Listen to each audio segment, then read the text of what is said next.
Okay, so let's get started. Let's look at sample number 1. Sample number 1 is this mineral here. Look at it carefully.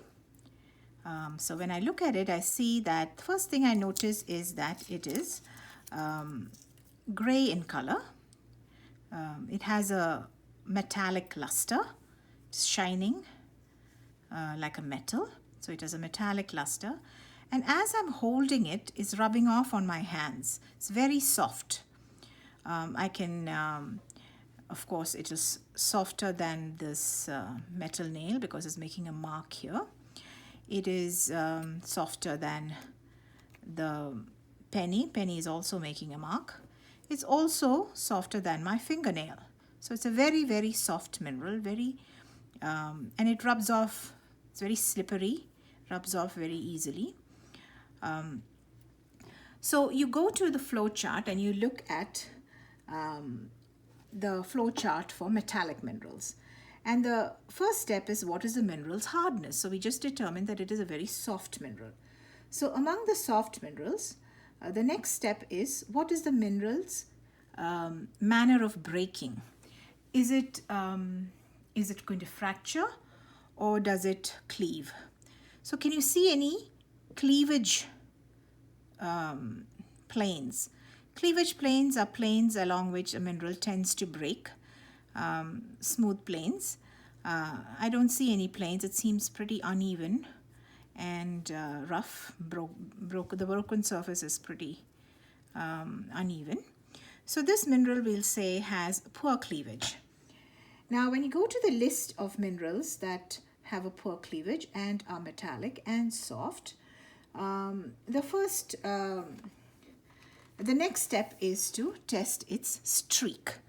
So I'm going to take a clean streak plate and let's test its streak. So this is how we test the streak. You rub the mineral on the streak plate and you see it's a kind of grayish black, dark gray to black streak.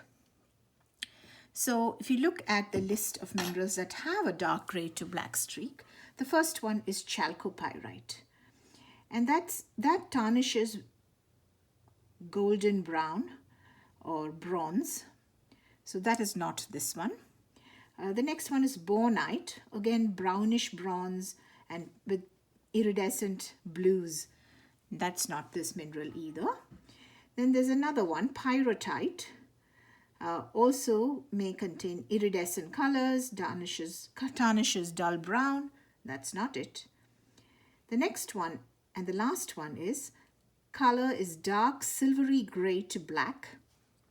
That looks like this mineral. Can be scratched with your fingernail, yes. Easily rubs off on your fingers and clothes. And has a hardness of 1 to 2.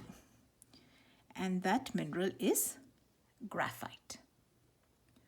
So this is how you arrive at the name of the mineral, by following these steps in sequence. So the first thing we did is looked at luster, followed by the hardness, then followed by the presence of cleavage or the absence of cleavage.